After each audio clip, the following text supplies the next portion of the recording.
반갑습니다. 구름책방의 김상호입니다. 이제 2025년이 되었네요. 25년이라니. 저는 여전히 이제 조금 좀 비현실적으로 느껴지는 숫자이긴 합니다만, 뭐 어쩌겠어요. 현실이니까 인정을 해야겠죠. 2025년에 첫 번째 책 소개 영상을 이제 찍어봅니다. 오늘 이제 여러분에게 소개할 책은 사실 지난 12월에 소개를 하려고 계획을 하고 있었는데요. 제가 감기 몸살이 좀 심하게 와가지고 목소리가 한 2주 동안 제대로 안 나왔습니다. 다행히 좀 회복되어서 이제야 여러분에게 소개할 수 있게 됐습니다. 오늘 여러분에게 소개할 책은 바로 이 책, 믿음의 길 위에서 쓴 편지입니다.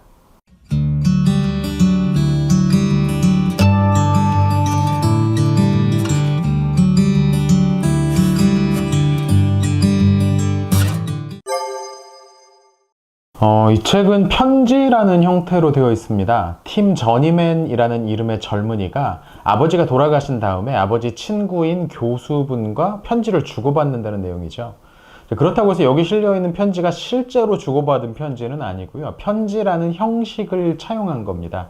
일종의 이제 문학적 장치죠. 저니맨과 편지를 주고받은 교수의 이름은 사실은 이 책에 이제 두 명의 저자의 이름을 조합해서 만들었습니다. D.A. 카슨과 존 우드브리지의 이름을 합쳐서 우드슨 교수라는 이름을 만들어냈어요. 저자들도 서문에서 언급했던 것처럼 C.S. 루이스의 스크루테프의 편지 이후에 기독교계 안에서도 다양한 서신 형태의 책들이 나왔습니다. 물론 스크루테프의 편지가 그 시초는 아니지만 아마도 가장 유명한 그런 책들 중 하나일 거예요. 아무튼 이제 이 책의 저자들은 스크루테프의 편지에 영향을 받았다고 직접 쓰고 있습니다. 이 편지라는 양식으로 이야기를 전개하는 데는 분명 장점이 있을 겁니다. 그 중에 하나가 편지라는 짧은 틀 안에서 내가 하고 싶은 말만 딱 할 수 있다는 점입니다. 보통 편지를 서론, 본론, 결론 형식에 맞춰서 딱 쓰지는 않잖아요. 미진한 거는 다음 편지에서 또 다루면 되니까요. 또 예상되는 반박 같은 것들에 대해서도 학술적으로 논리적으로 완전하게 대응할 필요도 없습니다. 누가 편지에 그런 걸 쓰겠어요. 그러니까 그런 의미에서 이 저자들은 전체적인 구성에 신경을 좀 덜 쓰면서 각각 세부적인 이야기에서 딱 내가 하고 싶은 말만 할 수가 있습니다. 물론 이런 처음부터 이 책처럼 처음부터 편지 지배 형태로 책을 쓰려고 한 그런 책 같은 경우에는 어느 정도 논리적인 순서를 정해두어야 할 때도 있겠지만 그래도 그냥 책을 쓰는 것과 이런 편지 형태로 책을 쓰는 건 좀 다르죠. 또 이렇게 개인에게 보내는 편지는 좀 더 편안하게 다가갈 수 있다는 장점도 있습니다. 마치 그 대화를 걸듯이 내가 잘 아는 사람과 대화하고 있다는 느낌을 주니까 책을 읽는 사람도 조금은 자연스럽게 편안하게 다가갈 수 있다는 거죠. 물론 이 책의 경우에는 개인 서신이지만 좀 더 큰 이야기를 많이 담고 있어요. 현대 신학의 주요 흐름이라든지 아니면 목회자가 갖춰야 될 자질 같은 것들이죠. 하지만 그렇다고 해서 편지 형식으로 글을 쓰면 다 그렇게 편하고 좋은 글이 나오는 건 당연히 아닙니다. 이 형식에 대한 이해가 되어 있지 않으면 그냥 따분한 글이 될 뿐이죠. 그런 의미에서 루이스는 아주 탁월한 작가였고 솔직히 말하면 이 두 저자들은 그보다는 문학적인 면에서 약합니다. 확실히 내가 설명하고 싶은 것들을 전달해야겠다는 의욕이 좀 더 드러나요. 덕분에 이 편지는 어떤 개인적인 편지라는 느낌보다는 공적인 편지 같다는 느낌이 좀 더 강하긴 하죠. 이 책에는 모두 49통의 편지가 실려 있습니다. 그리고 설정상 첫 번째 편지는 1978년에, 마지막 편지는, 물론 이건 마지막 편지는 우드슨 박사가 직접 쓴 건 아니라는 설정이지만 1992년에 보낸 걸로 되어 있죠. 14년에 걸친 굉장히 장기간의 편지 교환입니다. 이 책에는 이 저니맨이 우드슨 박사에게 보낸 편지는 실려 있지 않고 그가 받은 편지의 내용만 실려 있습니다. 물론 각 편지 그 맨 앞부분에 저니맨이 어떤 내용으로 문의했는가가 간략하게 이제 설명되어 있긴 하죠. 이 편지의 배경이 되는 시대는 제가 어렸을 시기이기도 해요. 물론 저는 80년대 초반생이긴 하지만요. 생각해보면 이제 그때는 편지를 참 많이 주고받았던 것 같습니다. 아직 인터넷이라는 게 나오기도 전이었으니까. 또 90년대 중반까지만 하더라도 제 기억에는 모뎀 사용하는 게 고작이었어요. 그래도 이제 90년대 말부터는 이메일이라는 거 주고받게 돼가지고 실제 주소 모르더라도 편지를 주고받을 수 있게 되긴 했는데 여전히 손으로 쓰는 편지라는 것도 많이 사용됐습니다. 추억 돋네요. 근데 10년 넘게 그 기간에 이제 편지를 주고받으면서 특히 이제 이 편지를 받는 저니맨의 상황에도 큰 변화가 일어납니다. 왜냐면 그 편지, 첫 번째 편지를 받았을 때 이 저니맨이 대학교 3학년이었어요. 그때부터 10년이니까 굉장히 어떤 사람에게 있어서 많은 변화가 일어나는 그런 10년이잖아요. 아버지가 돌아가신 후에 아버지의 친구인 우드슨 박사에게 그 소식을 알리기 위한 편지를 보낸 게 시작인데, 마침 이 우드슨 박사라는 분이 신학 교수였어요. 자연스럽게 신앙의 이야기를 주고받게 되죠. 그래서 이 책의 초반은 자신만만한 젊은이의 마음속에 기독교 신앙이라는 것이 어떤 것인지를 집요하게 설명하는 내용으로 채워져 있습니다.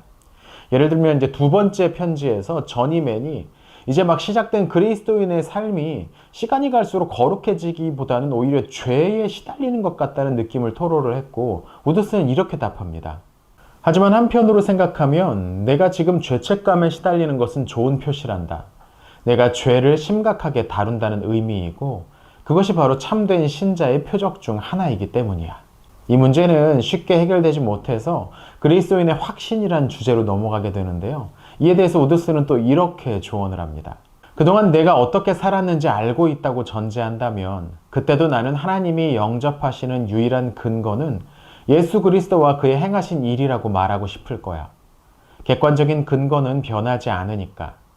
하지만 동시에 만일 내가 습관적으로 하나님이 정죄하시는 삶을 살고 있다면 너에게는 확신에 대한 권리가 없다고 말해야 할 거야. 그러니까 확실히 개인적인 내용도 어느 정도 있지만 이 책의 설정상 그런 내용은 대부분 편집했다는 내용입니다. 그래서 남은 거는 목회적 조언으로 가득 차 있는 편지 묶음이죠. 이 책 중반부에서 금융업계에서 일하던 이 저니맨이 조금씩 그 마음속에 신학을 공부하고 목회자가 되는 것에 대한 고민을 시작을 합니다.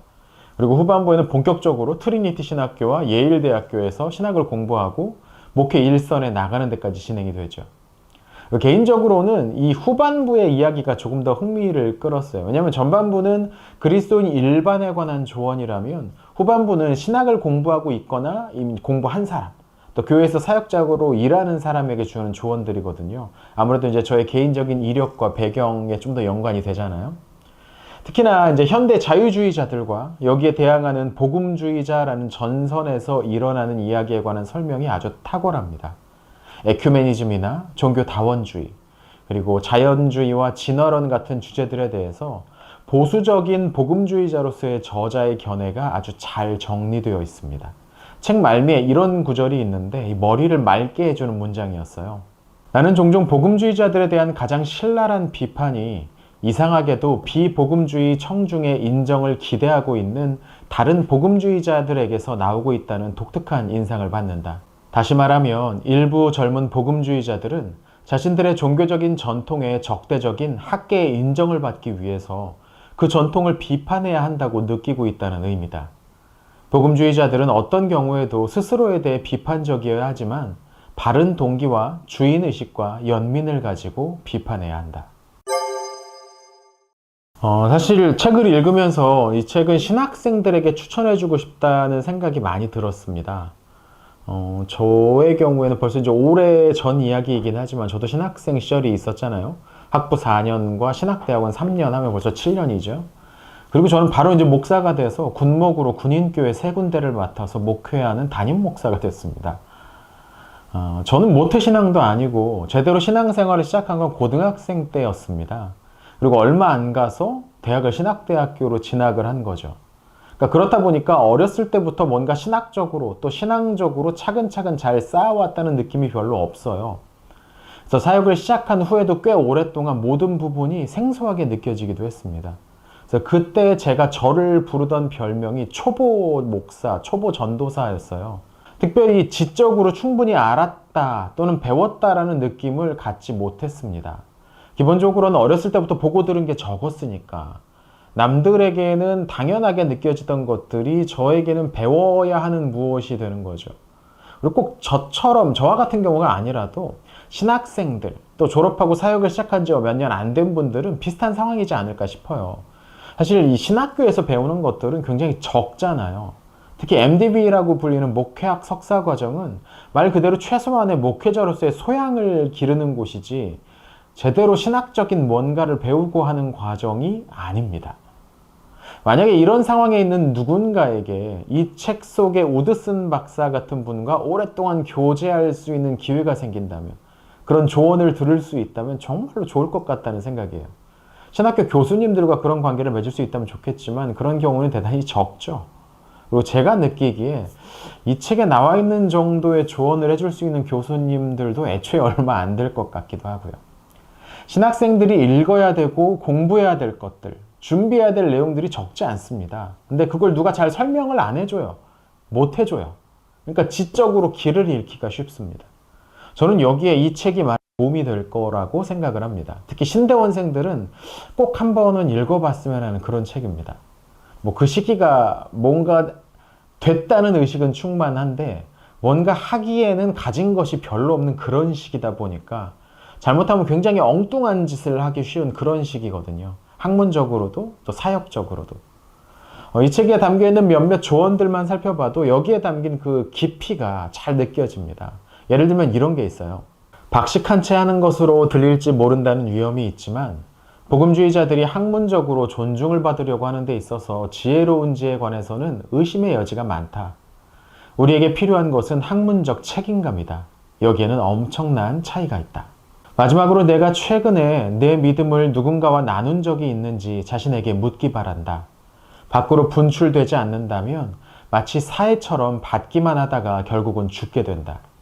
내 믿음에 관해 정기적으로 누군가와 이야기를 나눈다면 답변을 요구하는 질문들이 생길 것이고 그러면 교리와 성경적 지식의 연관성을 더욱 느낄 수 있을 것이다.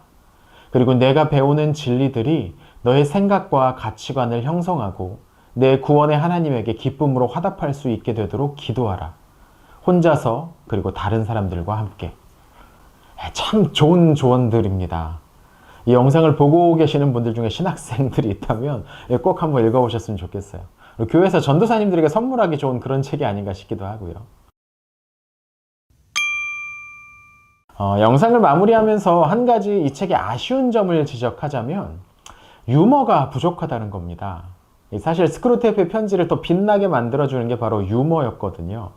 처음부터 끝까지 반어법을 사용해서 악마의 입장에서 쓴 편지다 보니까 그 자체로도 모순점이 드러나면서 웃음을 자아내지만 이 저자인 루이스 특유의 필체로 어떤 것을 직접적으로 비판하거나 비난하는 게 아니라 우스꽝스러운 일로 묘사하면서 독자가 그렇게 받아들이게 만드는 능력이 탁월했던 그런 작품입니다. 근데 이 책의 경우는 저자들의 진지함이 좀 더 강해요. 그래서 유머가 전반적으로 부족합니다. 뭐 그런 부분은 절대적인 문제라고 할 수는 없긴 합니다. 근데 읽어가는 재미의 영역이니까요. 근데 좋은 문학은 고려할 게 좀 많아요. 근데 이 책은 문학으로 분류하기엔 좀 그런 책이니까요. 하지만 앞서서 언급했던 그런 장점들이 훨씬 더 큰 책이니까요. 저를 믿고 한번 구입해 보시죠.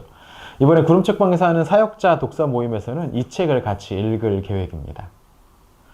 자, 오늘은 기독교 신앙의 기초부터 사역의 길을 걷기 시작한 사람들까지 두루 도움이 될 만한 믿음의 길 위에서 쓴 편지라는 책을 소개해 드렸습니다. 내용이 길어서 더 좋아요. 두꺼워서. 읽을 거리가 많으니까. 좋은 책은 빨리 끝나는 게 좀 아쉽잖아요. 이런 책이 그런 책입니다. 근데 다만 이제 이게 좀 두꺼워서 책값이 살짝 비싸긴 한데 두고두고 읽어볼 만한 책이라고 생각을 한다면 충분히 부담해 볼 만하지 않을까라는 생각이 드네요. 그럼 오늘 영상은 여기까지입니다. 영상이 괜찮으셨다면 구독과 좋아요 그리고 좋은 댓글 한마디 부탁드리겠습니다. 시청해 주셔서 감사합니다.